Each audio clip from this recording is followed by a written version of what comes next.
Bada bing. Alrighty, let's. I think we here, Jay. I'll let you unmute yourself.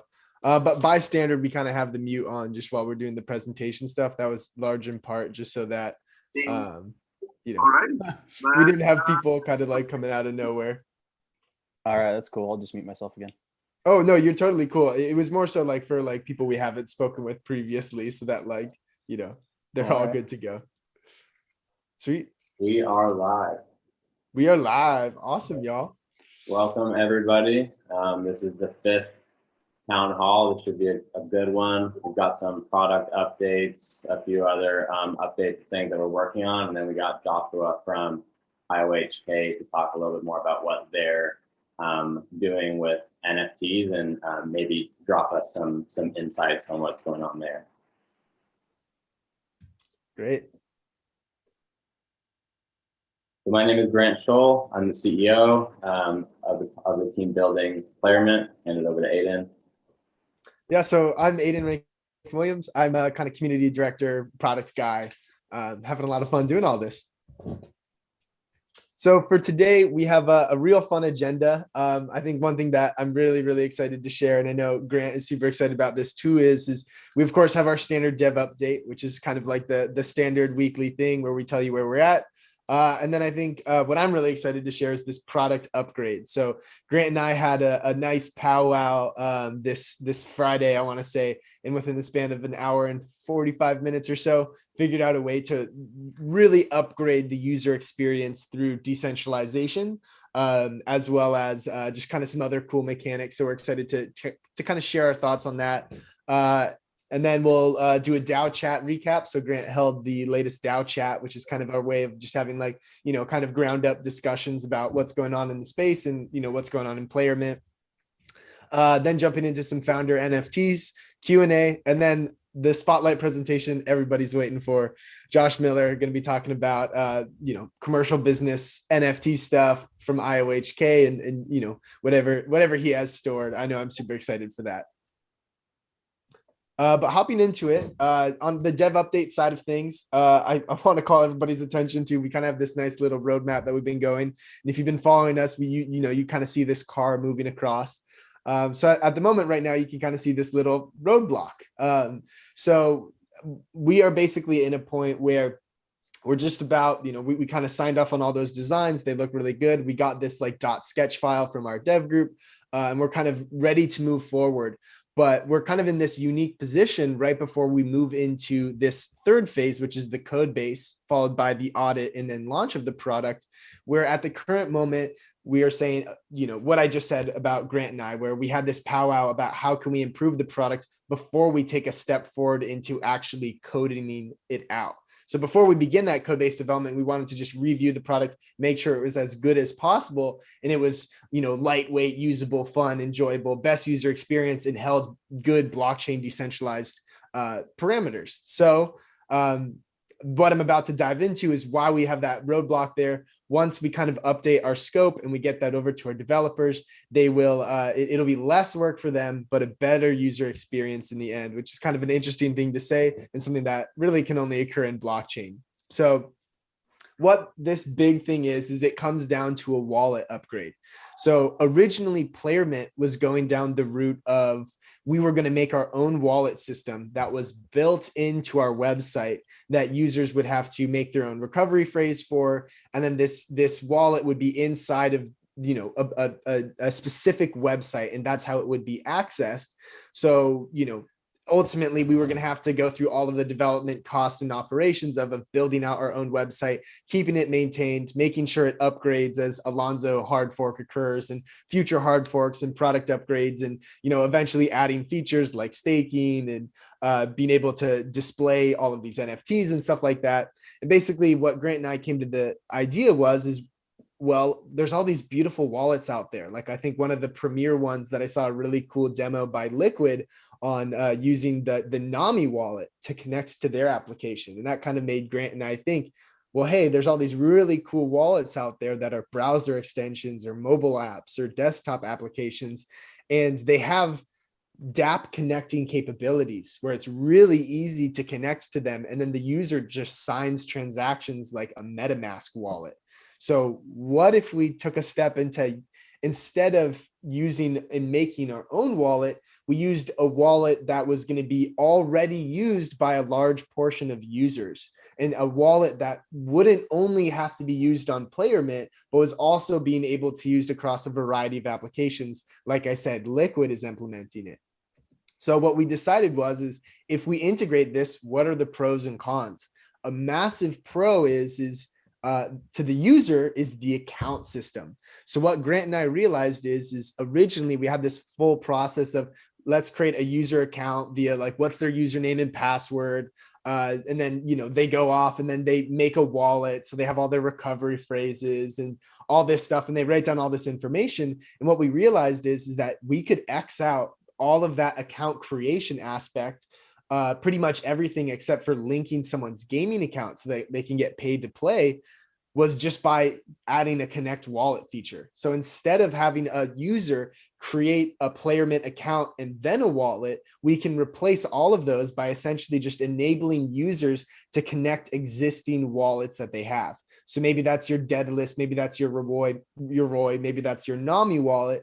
And then you do a simple connection from PlayerMint to the Nami wallet, and then that acts as your account. So it's fully decentralized in the sense that you're logging in by signing something with your wallet, as opposed to logging in with a username, email, and password.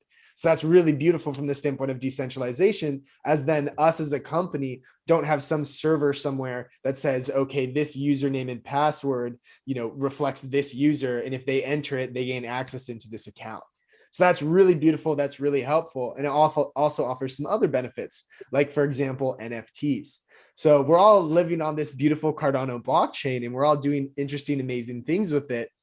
And why would we create walls in between us? Why would we create ways in which we can't interact with one another?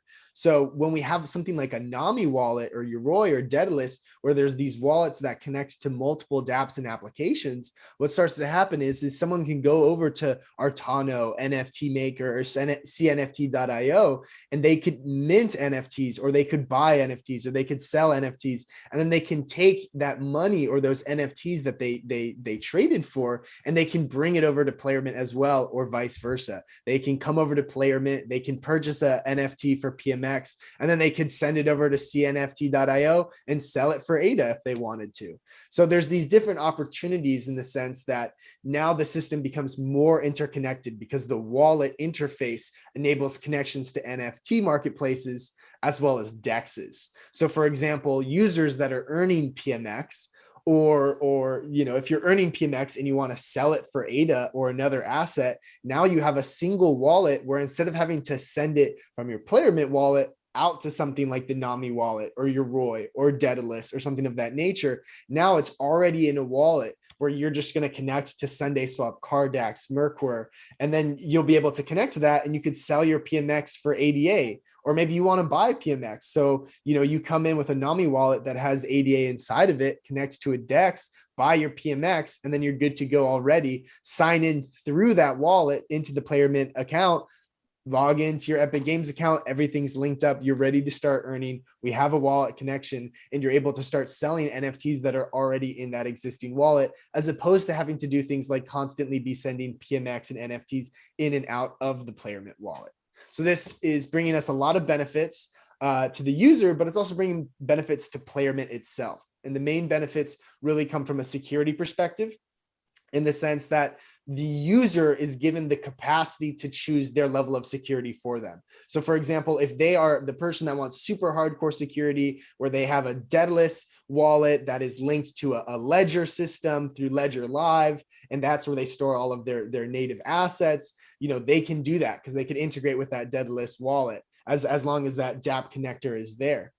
So the user can choose their level of security, and that security is almost outsourced to the wallet infrastructure. So from a development side of things, what that means is that us as a company don't need to worry about making a wallet that's super quality of the highest standards and has all of these unique features, like being able to mint inside the wallet or delegate to different pools. We don't have to worry about doing things like that. So instead, our development costs, especially as a startup that's kind of going off of Project Catalyst funding, it makes us a little bit more lean in the sense that we just have to focus on the distributions of PMX based off of gameplay performance and the capacity to have a decentralized NFT exchange where people can mint and sell assets. So it makes it a lot easier on us for security and development reasons. And then, of course, it's decentralization. This makes the product much more decentralized from like a KYC and regulatory environment because you're connecting to a wallet. It's much like if anyone's interacted with like something like Uniswap or CNFT.io, where you really have very minimal levels of account systems. On CNFT.io, you might have like a username and password, but at the moment that doesn't have smart contracts, so it's pretty hard for that to be decentralized. Regardless, when you think about things like OpenSea or Uniswap, the existing kind of decentralized NFT and fungible token exchanges, all you do is connect a wallet and then you're able to exchange. So we're really, really excited about kind of taking a step towards more decentralization and more integration with the rest of the Cardano ecosystem. We hope everyone else kind of shares the same attitude and enthusiasm towards this. But when we get to the Q&A section, if anyone has concerns or wants to hear more as to kind of why we're looking towards this movement as we begin to develop out the Playerbait code base, please voice your opinions. I'd be more than happy to hear it. Yeah, and also Jay, which kind of leads into the next one, but Jay also pointed out the card wallet, and like a cool advantage to that one is that they're working on being able to connect the DEX to a fiat on and off ramp. So that would be super beneficial, especially when we give this to game studios to work with, like the ability to move easily in and out of a fiat would be extremely helpful. Other two things being, one, we can modify the wallet to kind of fit the use case of gaming specifically. So when you take your Nami wallet or your Yoroi wallet into Playermint, it's more like optimized for a gaming experience, and that being for players and also studios that want to use it for gaming use cases. So moving into the DAO chat, we had a DAO chat yesterday, the first one. The point of this is to get the community involved and just bouncing ideas off each other. And I hope that at some point we get to the point where we have many of these going on and people maybe working on proposals that they've submitted to the DAO to see like what they would like to develop out. So hopefully there'll be multiple of these kind of going on in a decentralized fashion, but we're getting the ball rolling. And Jay, who's on the call now, was at that yesterday. So really appreciate that. Appreciate you jumping in. We covered the white paper. So we gave everybody the first draft so they can kind of be a part of our completion of the white paper. We got a lot of good feedback, and gonna submit the second draft to everybody on the 4th. And then what the big conversation from a development standpoint was the DApp browser, and got a lot of good feedback from the people that participated in that. So, and gonna try and hold these pretty regularly just to keep everybody informed that wants to stop in. So we'll keep people updated on when those will be on Discord, and we'll also tweet those out. Next slide. So the founder NFTs, which is a project that we're currently working on, this is going to be a very utility-based project. So they'll do things like access to exclusive founder tournaments, founder profile on Playermint, so that your profile has an exclusive design, a founder design, and then be the first to mint future drops. So we'll do things like create like a Playermint avatar collection. People that have the founder NFTs can be the first to mint those. Comes with Mint Pro. So if you have it, you automatically unlock all of the features. And we've got some really cool artists working on it. We had both Annie and Michael, who's Backwards Geometry, on one of our previous town halls, and they're working on the art right now. We've got this cool concept going on right now that we'll share. I'll try and have them on at the next town hall, but we have a meeting later today, and then the first draft of the designs should be done on Monday. So really cool stuff that we're working on there. And again, we want it to be very utility based, and make sure that like it's providing a lot of value to the people that are collecting them. Awesome. So I think we're going to move into a little bit of Q&A. If people have questions about, what Grant or I talked about today, we'd be more than happy to answer them. So I'll kind of, if anyone has a question, I'm going to open up YouTube to make sure that if anyone's watching the live stream over there, that they're able to, get their questions answered and all that fun stuff. But feel free to raise your hand or, inside the Zoom system, or send a chat message out, and we'd be more than happy to communicate with you all. Let's open this up. Great. If anyone has. Great. Awesome. Here. Looks like Simon raised his hand. And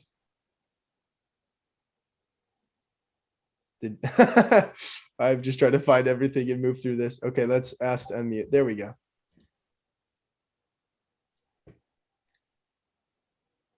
You good to go? So, yeah, great presentation.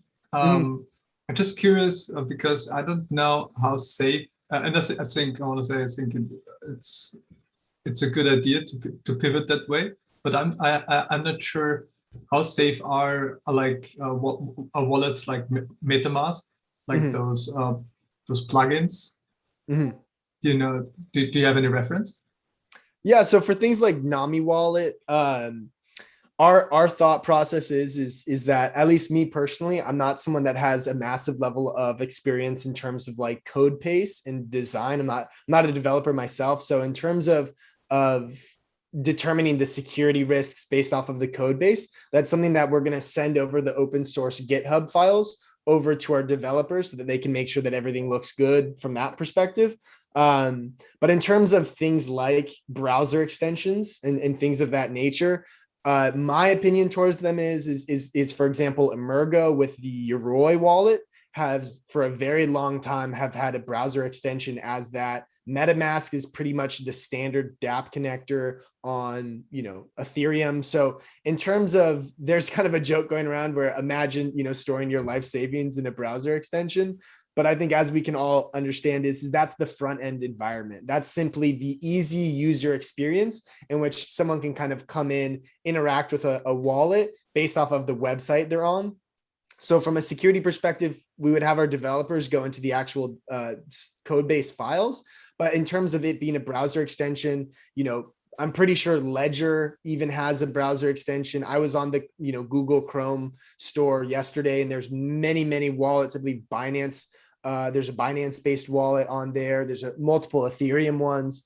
So I think browser extensions are totally safe. It's more so what is the code base behind that? Like what's the back end is really the security issue there. So I think from that perspective, then the final thing I'll say to kind of wrap up this point is that there is kind of a multitude of wallets that are being developed across Cardano right now. Nami seems to be kind of the one that's really kind of leading the front so far, but I'm sure other ones will kind of start poking their heads up. And we've been collecting a list. So what we're going to kind of do is make our rounds around all of these wallets that are present. And then what we'll do is we'll try to make as many connections as possible. And then we'll provide nice descriptions as to our users that kind of come on that need to make their own wallet themselves as to, walkthroughs as to how to do so, as well as their available options. So they might have, 4 or 5 different options. One of them might be a mobile wallet. So if they don't want to use something like a browser extension, they'd have that option available to them. Yeah, and NAMI is completely open source, so we can monitor the security on our end as well internally to make sure that that's all going well. And then also there's generally a trade-off between the easier you make something, the less secure it tends to be. So we'll give people layers of options. So you might use your browser wallet to easily participate in games. And then maybe you've accumulated a whole bunch of assets and you want to move them all into cold storage. You want to take it all the way to cold storage. So we'll make it easy for players to be able to move their assets to even more secure systems, whether that be maybe you can connect your Daedalus wallet and move the assets in there, or have a cold storage connection to the NAMI plugin where people can just easily move their assets in the cold storage. So we'll make sure that there's different layers of security depending on how, like, what ease of use people want or where people want to store their assets. All right, cool. Awesome. Thanks. Of course, anytime. All right, Enrico. Hi there. Hey, Yeah, welcome. good to be here. Thank you. Yeah, I find it's pretty interesting. I didn't know you could use wallets in that way to kind of do your identity management. I thought you kind of had to do the Atala Prism whole integration, and it's very difficult getting Atala Prism information out. So I'll definitely have a look at that for my thing as well, because I'm just using normal, just a normal login, kind of the legacy based thing. I'll just weigh in the Simon. How do you pronounce your name? Simon. Mm-hmm. Yeah, Simon. Simon. What we've always found is that it's much safer trusting a company that does security. Then you'll find they do a much better job than your own developers. In my case is myself. Yeah. a general developer just can't cover all the bases that security guys can. So I think it's much safer to use a specific security company like the NAMI wallet than to try and develop it yourself. Yes, especially if it's open source and you can monitor it yourself too. Yes, yeah.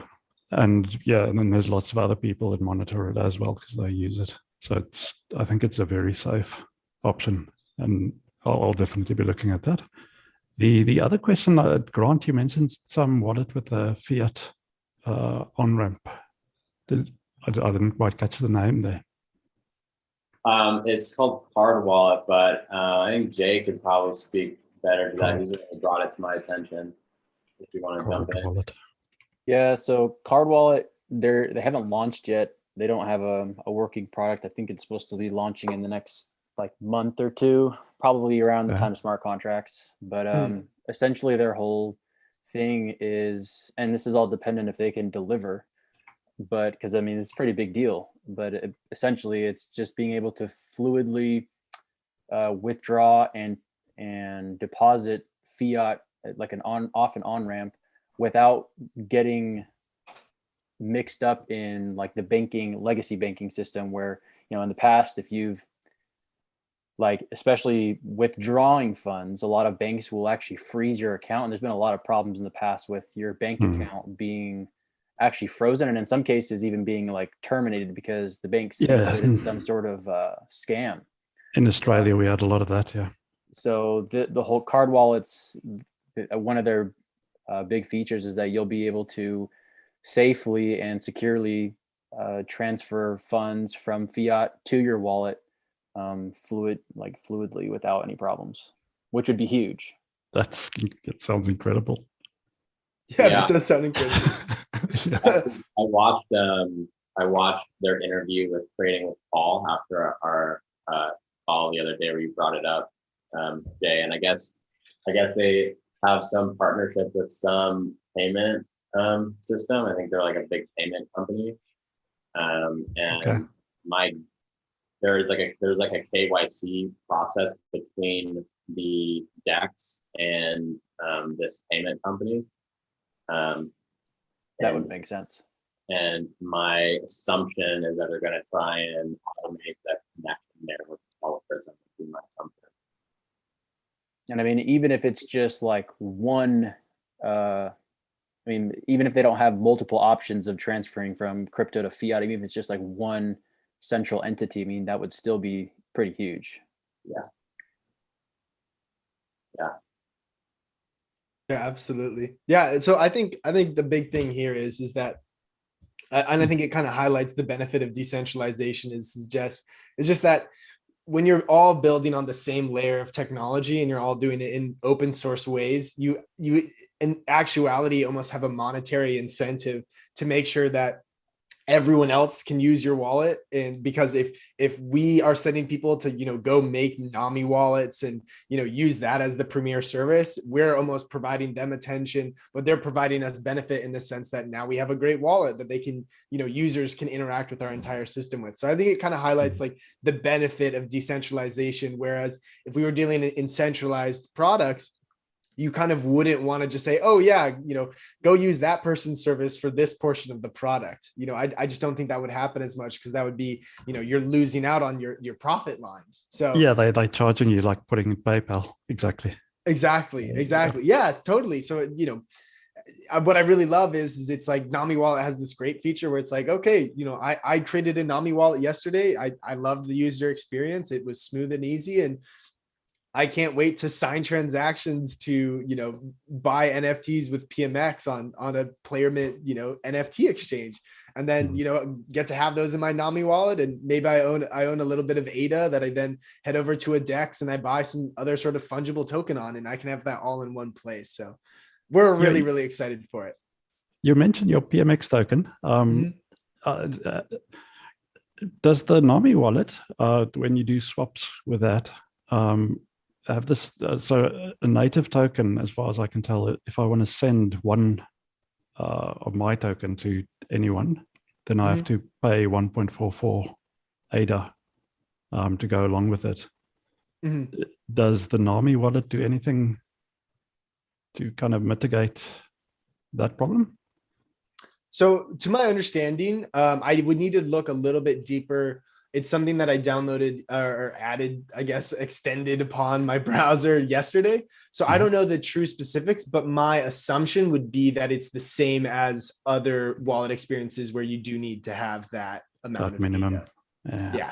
So one thing that at least we're really looking forward to is, I guess, like two future developments is the advancement of Babel fees. So one thing that we're really, which is kind of the concept where a person that owns a native asset can pay the gas fee to like someone like a stake pool operator in that native asset, as opposed to needing to pay it in ADA. And then that stake pool operator then pays the actual ADA payment in order for it to get processed on the blockchain. So we're really looking to add a feature like that. So instead of our users needing to hold ADA and PMX in the same wallet, they can just use PMX. Of course, that might not be a launch feature because that's something that's on the way out. And that's another reason why, using a wallet like NAMI is so beneficial, is because then, you don't need to create a player mint wallet and then send in your ADA to it.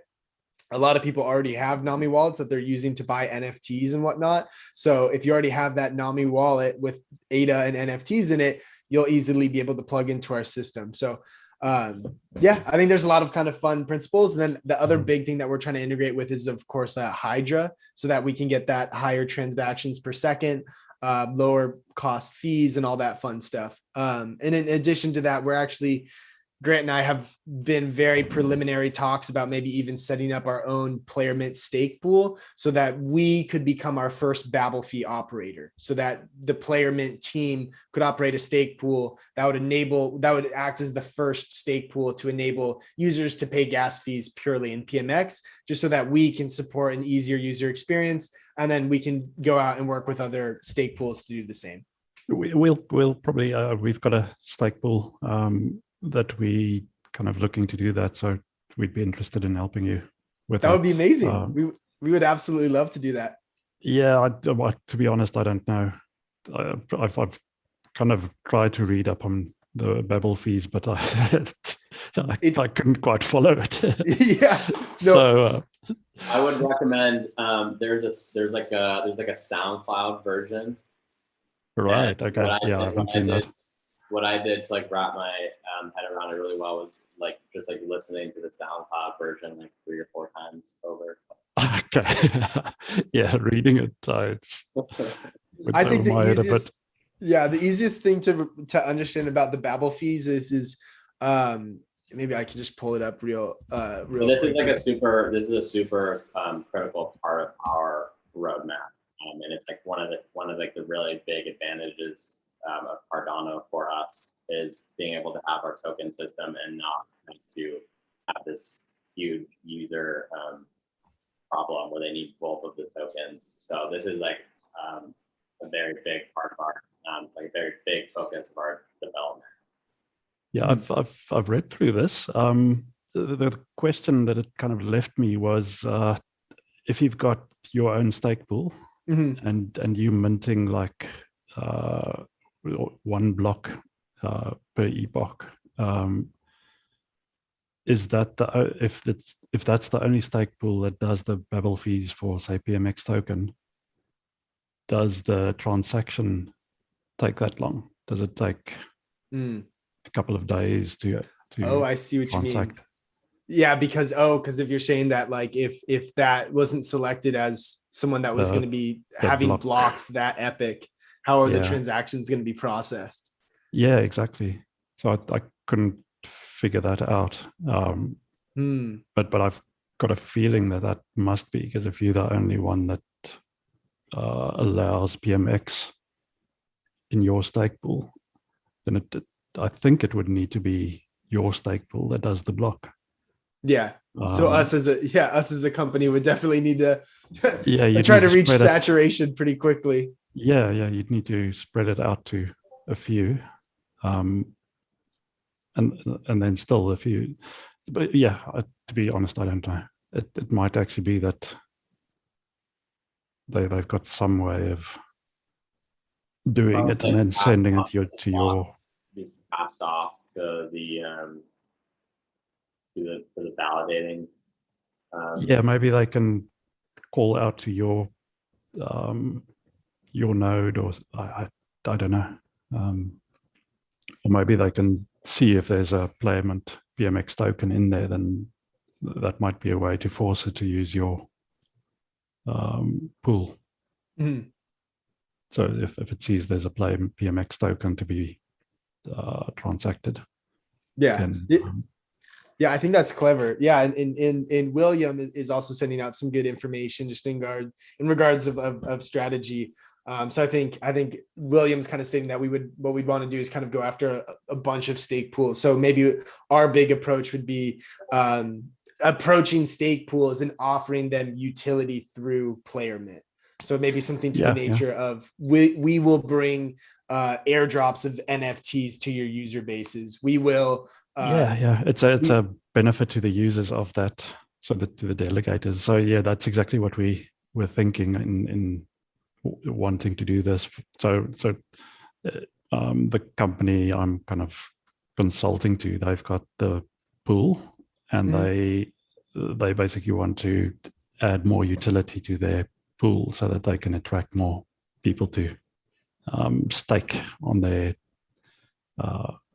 node. So that's kind of, I think they'll be very happy to integrate PMX as a Babel fee, because we want to do our own anyway. So I think the more you can do, the more people will be interested in your pool, because by definition, you're going to make slightly more money, because you're going to get the ADA rewards and the PMX rewards and whatever else you allowing. So yeah, I mean, if I can stake to a pool that's giving me rewards of all the other projects building on Cardano, that's definitely the one I'm going to stake to. Yeah. especially when we get to the point where we can have, single wallet to multi-pool delegation, which I know at least Charles has been kind of wanting to get out there for a while. So, I mean, I think as we start seeing things like, pool portfolios and all that things, I think there's going to be a massive push for Babel fee-based pools where, there's already you're walking away with a diverse portfolio of assets from it. Yeah, and like you said, if you kind of publish on your Playermint website that please use one of these 10 pools, then that's already advantage for them. Yeah, and we've already been thinking about, for example, offering benefits to people that, like, for example, in the same way that we want to offer benefits to people that own the founder NFTs, we would offer benefits to people that stake with the supported Babel fee pools. So it's like, oh, if you stake with a supported Babel fee pool, then maybe you gain access to, all of these. We'll give you NFT drops. We'll give you a special icon on your, in your spot in the leaderboard of PMX payouts and all that fun stuff. So cool things like that can definitely take place. Yeah, sounds cool. So this is starting to get into like DeFi territory. So like my question is, with a massive inflow of new gamers, like if, obviously you're starting with Fortnite, assuming you guys go to other games, I mean, a lot of these gamers are in their, teenagers, maybe even kids, maybe older people too, but yeah, some of us are older. I'm 31.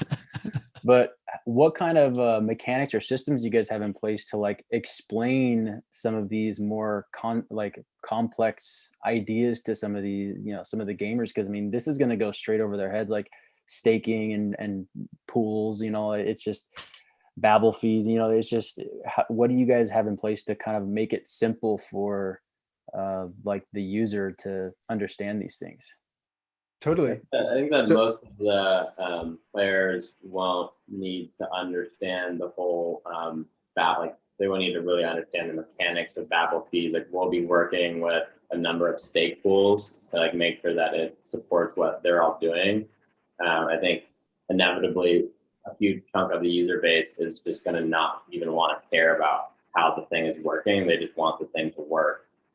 But like we'll do the best that we can to create super simple explanations for all these things that people can really dig into it, because we also want this to be like a way for people to learn more about crypto that do want to learn about it. So I think like you'll have both of those types of people.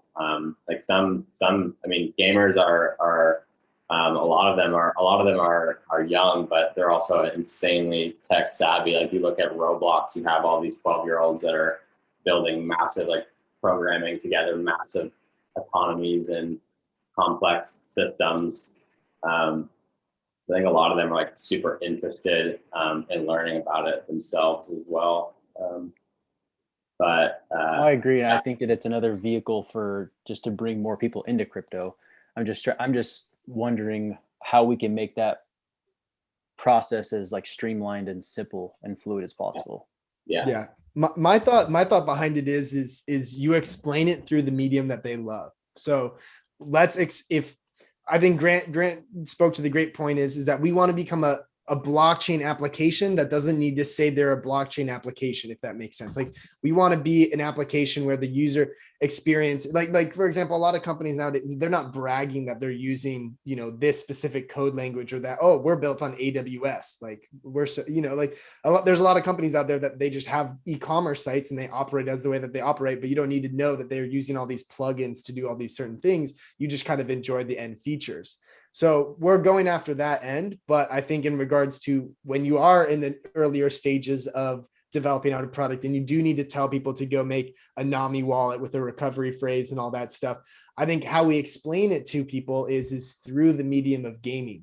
So what if, for example, we explained how blocks get mined on a blockchain through Minecraft, for example. So we used Minecraft as a way to say, hey, here's the diamond ore. You have all of these people that are competing to mine that diamond ore. The way that they're most likely to do so is by having the best pickaxe. And you use that as an analogy to essentially say, oh, hey, like, here's, computing power, and here's the Bitcoin miner, and then they're mining the block, and then that's the block reward and stuff like that. So you can use Minecraft and Fortnite and video games themselves as a way to explain blockchain and crypto, because all of these games have digital economies inside of them. So you just use that as a reference point to explain what this crypto economy is, so that then it becomes as easy as, oh, I know what proof of stake is based off of a 5-minute video I saw on Player Mint explaining it through them playing Minecraft or them playing Halo.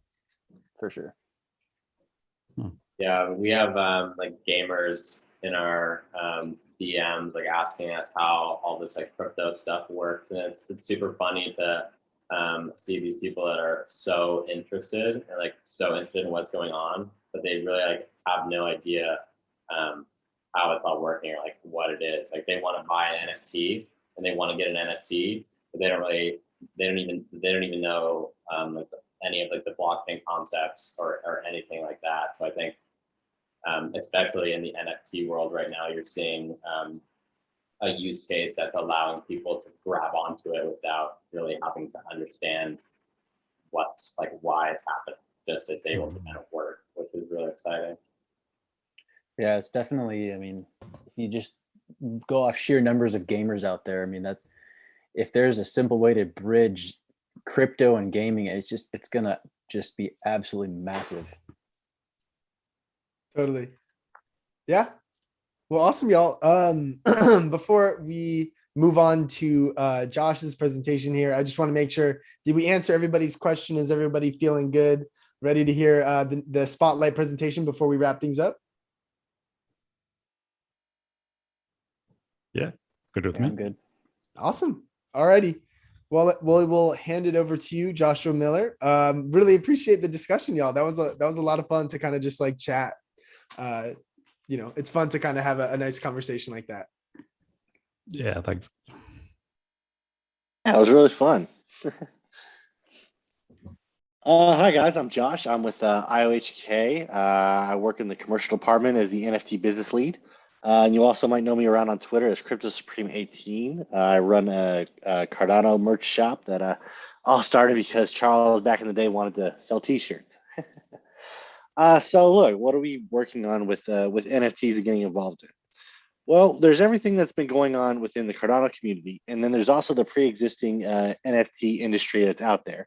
And what we've been doing from a commercial standpoint is going out there and getting Cardano involved, making it so that we're getting set up for success as smart contracts come out, as all these utilities roll out, as Nami Wallet has been just taking off, and offering solutions to a lot of these marketplaces out there that, as you've probably seen, are looking to go more of a blockchain agnostic approach.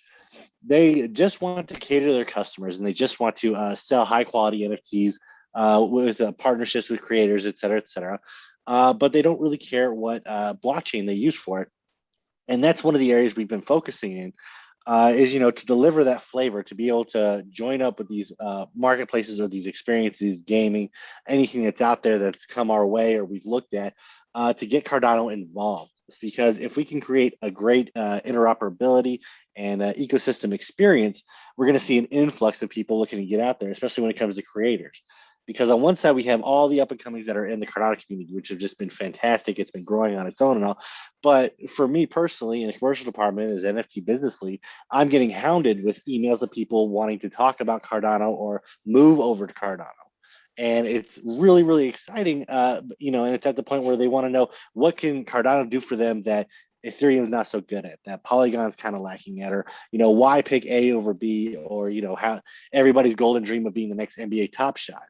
So after doing lots of focus groups and lots of study with them, it's very, very clear that they just want that consumer base. They want to be everywhere. And that's what a lot of not only creators, but brands are looking for. And that's a great commercial opportunity for us at IOHK to expand our commercial offerings as a technical provider, and as to bring the ecosystem into play, whereas I can have things that come my way, and I can look at the roster of what's out there in the Cardano community, and I can say, hey, I need to go and talk to these guys. Like I need to go and talk to Player Mint, or I need to go and talk to CNFC, or I can go and talk to A and B or Nami Wallet, et cetera, where it doesn't just provide value for us, but it provides value for the ecosystem, getting exposure, helping everything to grow. That's what this is all about, really, is adoption. And that's what we want to help with, but also be commercially successful about. Now, we've been working on this for quite a while now. You may have seen we actually even launched a proof of concept NFT auction site called Wolfram Auction. We're very excited about that. We got started with that one in planning, design, building, etc., and really put what I've been talking about into practice of having those partners that we can go to and work with to create these custom solutions for what a client, creator, artist, brand, etc. would want. In this case, it was Cody. Cody being able to provide custodianship and the transaction means for us to have an actual auction on the web. While I'm all about Discord, I love Discord. I'm on there constantly. It's just a lot of these brands and what we get asked is for the all-in-one. So, we can look at it as a proof of concept, and maybe there's a phase to go to down the road where we could integrate something like Discord or, make it work side by side. But first we had to see if it all, works and what direction to take naturally. So that's what the sort of things we're looking at. There's Nabi Wallet out there, Player Mint here in gaming, CNFT is just your home for creators to go and mint and sell their NFTs. You've got NFT Maker being made by Patrick, fantastic stuff. I love talking to him and working with him. So that's what I look at from a commercial standpoint of how I want to make everything and everybody interoperable and bring those solutions and those opportunities to those out there that are looking for it or are looking to expand what they do, whatever the case may be. We've got a couple of things that are lined up and a couple of things that I'm really excited to announce here at the summit. And then when we do announce these at the Goguen Summit next month, we'll also be making moves to, bring that operability in, bring those opportunities in as well, and hopefully continue the momentum as Cardano grows and expands along with everyone's capabilities and the fantastic things the community's doing out there.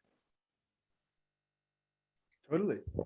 That's really exciting. Would you be able to speak a little bit more to what's going on with the Wolfram site? I know, at least myself, I'm kind of, the whole Ben Gortzel and all of the Wolfram stuff is like, it's very complex, but very interesting to me. So I'd love to hear a little bit more about it. If you're able to share, no worries if not. Sure, yeah, absolutely. Outside of the platform, let's talk about what Wolfram wanted to do. They wanted to create these NFTs that aren't just pictures themselves and gifts themselves. They want to take it a block further because these NFTs they also have notebooks containing the mathematical equations and proofs that come along with them. So it's a combination. And it's something that's very exciting in their community and in their niche to look at. And we're very happy that we were able to bring it forward and really bring not only, these NFTs to market themselves, but Wolfram also runs a university where the first ones that were minted when we were doing the tested was actually done by the university students in that course. Wow. Right. So, we had a lot to work with. And right there, right off the bat, we were training people how to make NFTs. That's pretty cool. They're making it in the Wolfram language, and it was great to work with them on that, and really make this an experience because what you guys are seeing in this NFT, auction experience is the end result of everything that we've done. The people out there that made them, Stephen Wolfram, he did a live minting event. I think there's a lot of value in that where he was on YouTube. He talked about each one and the specifications for it and what to get with it. And then right there on the live minting, he actually minted them on the spot. Wow. And it's pretty cool because, with any language, Wolfram language or Haskell, Solidity, anything like that, you may come across issues. And we had a couple of incidents of that happening where he overcame them and he showed how to do it. So not only was it, cool and fun to see, but it was also educational. So I think we've really combined a lot of value points here. And, that's what we want to see going forward. As more and more of these NFT offers coming out, we want to see expanded use cases for them, not just pictures, not just graphics, not just games, et cetera, et cetera, et cetera. But how can we take things that are meaningful or can, teach in a university fashion or offer skills? Like, you never know, down the road with everything we do, we already have the Pluto Pioneer program and teaching how to make smart contracts. Why wouldn't NFTs be in there? It could be a part of, designing, marketing curriculum, things like that. So we're just looking at the overall bigger picture of, where these things are headed while trying to nurture what's already happening to help it grow. And, how can we get involved there? And it's great to see, I'm very happy myself that the Wolfram auction has been so successful so far. We've seen a lot of interactions. We've seen a great amount of bids. I think one of the NFTs right now is over 1,500 ADA. Wow. Yeah, and there's Wow. still what 8 days left. Wow. I'm gonna have So to check this out. yeah, so it's very exciting to see because this helps. This is the use case that's going to sway other brands and things like that to Cardano. Okay, it's a great showcase and it's excellent what you guys are doing out there and all these marketplaces and all these things that we can offer, and also offering these technical solutions and having these examples out there. That's really painting a whole picture, is going to bring more and more use cases and adoption from those that have been hesitant. People are unsure, should I make this an NFT or what can I do with this? Or, somebody that's creative that's going to want to bring it in. Like, we can talk about NFTs and web domains. We can talk about NFTs and anti-counterfeiting, all these great lawyers things that I will talk on more at the Goguen Summit. Yeah, that's fantastic. Wow. I'm super, super excited. I'm going to have to check out the Wolfram auctions myself. And I'll definitely be watching your presentation at the Goguen Summit. Wow. That's super incredible. Where can I find the auction? I just put it in the chat. Oh, great. web.wolframnftauctions.com. That's awesome. Great. Sweet. So does anyone else kind of have some questions for Josh about what he's doing and all the cool stuff? I know I have a few more, but I think it'd be nice to hand it over to you all if you want to ask. I think we could probably allow anyone to unmute themselves at this point. So if you want to unmute yourself and ask a question, go ahead.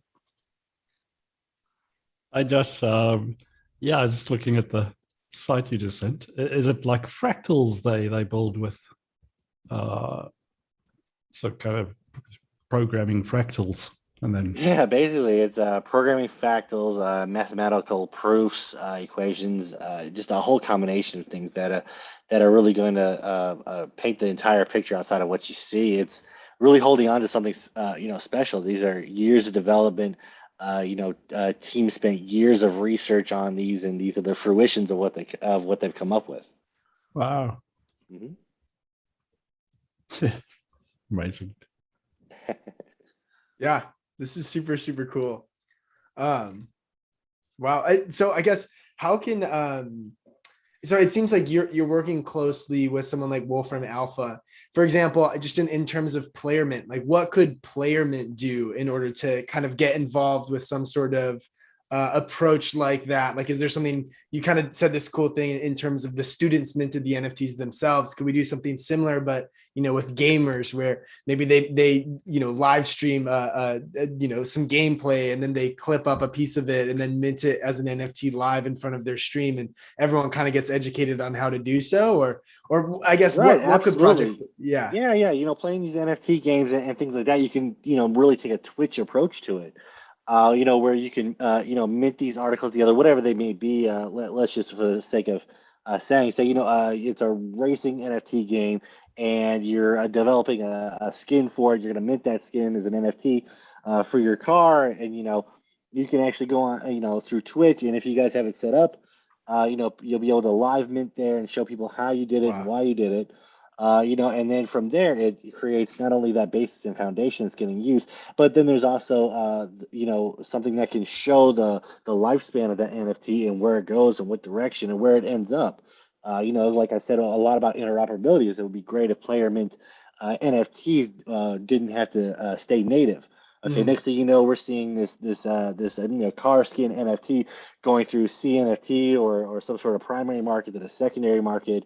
And then coming back to the game, you're seeing it loaded as another player, and they're switching on. They're playing on Twitch and showing they just got that, and it's really community involvement here.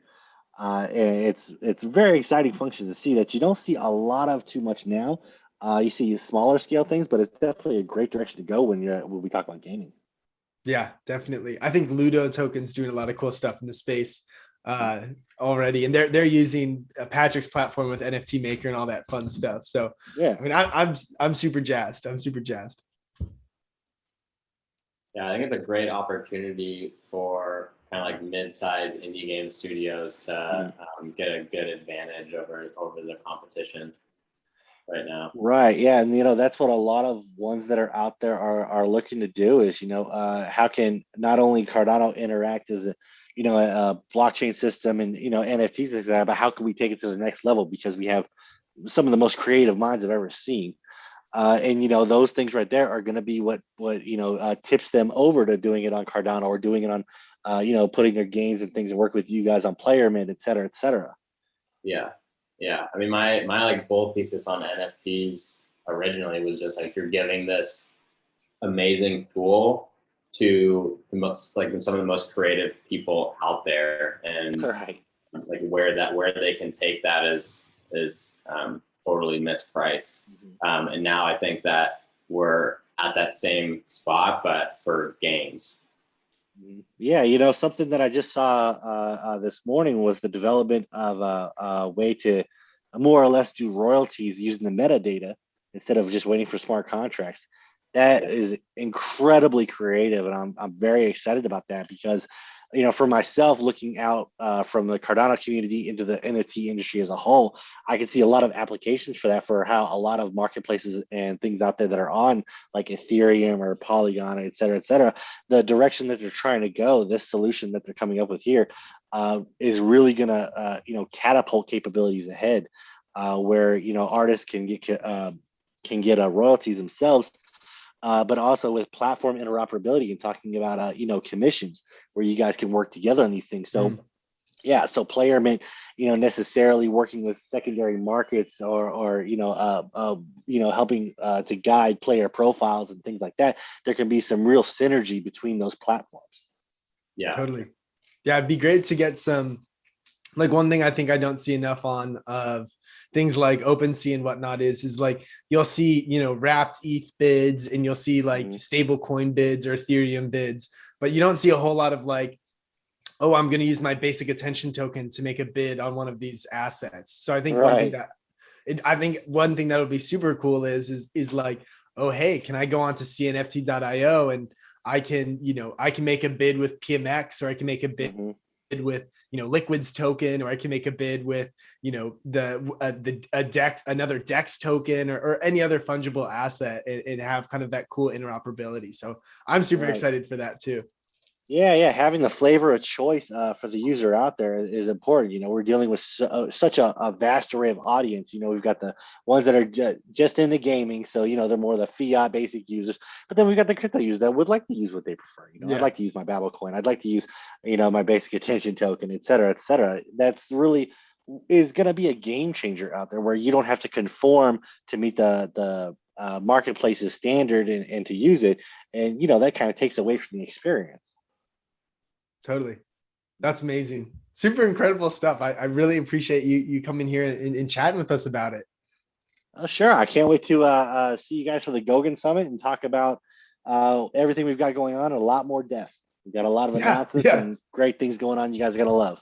Yeah, I guess talking about that Goguen Summit before for the live audience, before we hopped in here, Josh was telling us about how people are kind of voicing where they want the Goguen Summit to occur. So I guess I'm going to use this little platform we got to say, hey, IOHK, I'd really love a Goguen Summit in San Francisco, California.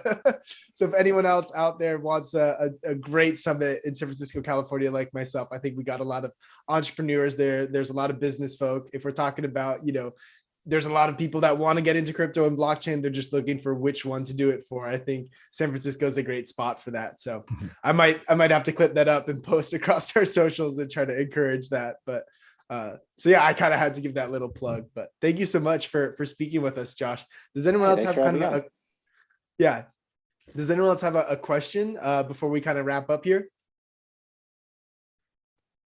I do. So Josh, what do you recommend for like upcoming NFT creators to go about, I guess, getting exposure, maybe even working with like IOHK? What can somebody who's fairly new to the NFT space do to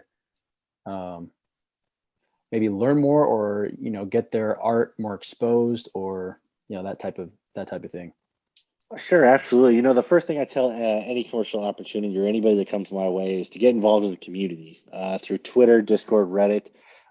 Get out there and identify who's in the community, especially in the NFT space, and just shoot them messages. I've done that. I've just shot people messages over Twitter, Telegram, get to know them. and see what's out there. And if you're looking for, ways to get exposure, I know it's kind of the way it is right now. But as we move forward, start thinking about that interoperability and the platforms that you want to be on. And the greatest thing with Cardano and everything that's going on is you're not constrained to one marketplace. You're not constrained to one audience. And I would tell creators to think that, keep that in mind as you look at these platforms and what you're getting involved in, where, you have specific ones like Artano around art, or you have the more general ones like CNFT. I'd really think about, does what you're creating fit for that platform? And if you're looking for exposure outside of marketing and networking, also think about the user bases that are forming and accustomed to other marketplaces as well. And go for that interoperability and expansive play there to get yourself the more exposure, more sales and things like that. I like to think of it kind of like Pepsi. Pepsi is involved in everything from EDM festivals to NASCAR races and in between. If you think about it being a brand, or you can think about it being an art, they run certain campaigns for certain ones. You don't put a NASCAR Pepsi ad that has to do with an EDM festival. That makes no sense. So know your crowd, know your market, and don't be afraid to take that risk of operating in multiple places at once. Cool. Thank you. Yeah, definitely would recommend reaching out to people. I think one of the best things that I kind of experienced is reaching out and joining things like, for example, like the Catalyst Swarm that occurs every Saturday at 10 a.m. Pacific, or I believe 10 a.m. Pacific, which is 1700 UTC. Highly recommend joining things like that, because what will happen is you join in, you say hi, people introduce themselves, you introduce yourself, you do your first session, and then you can send a message into the Discord chat and say, hey, I'd love to host a room all about this NFT project I'm trying to go about, or just a room about NFTs in general. And then you can host that room. And then, Catalyst Swarm hosts the after town halls for Project Catalyst as well. So it's like, then you can, go into those after town halls and have another presentation there and get more leverage. And then eventually work your way up to where now you're on the IOHK YouTube channel at a regular town hall for Project Catalyst, just presenting your NFT project and stuff of that nature. So highly recommend getting involved in the community.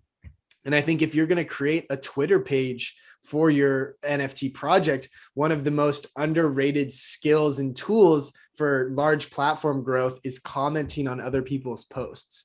Twitter has a really good algorithm in the sense that if you comment on stuff and people like your stuff, it starts to show up on other people's feed. It'll say like, oh, X person commented on this post, or Y person liked this post, or this is a topic of, ADA content creators or something of that nature. So commenting on other people's posts is a really good way for them to click on your profile, hit follow, and then like your post or comment on it, which will then show, people in their feed that follow them like, oh, hey, this content creator, commented on this post, this is something worth checking out.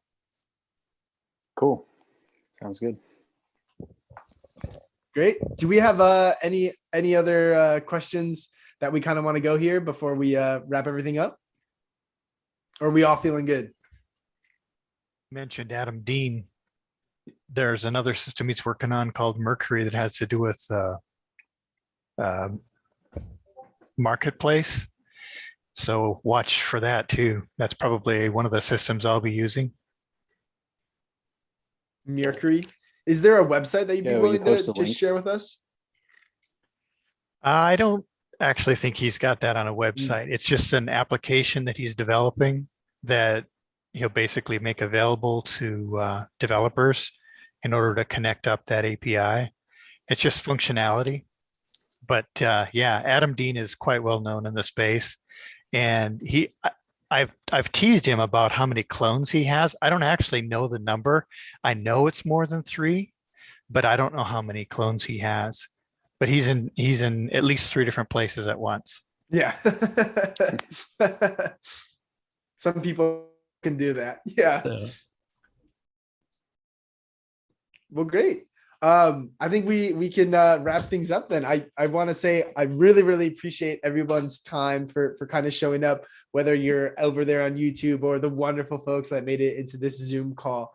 Just really want to express our gratitude and thank you so much for showing up to hear about Playermint, and a massive thank you to Josh and everything you're doing over at IOHK and helping out the NFT folks building on Cardano. I know that we all really appreciate everything you're doing, and just want to say a huge thanks, and I hope everyone has a wonderful rest of your day. You're always welcome to contact us if you have any more questions or you want to chat further. Thanks, everybody. Come on. Thank you. See you guys next week. See ya.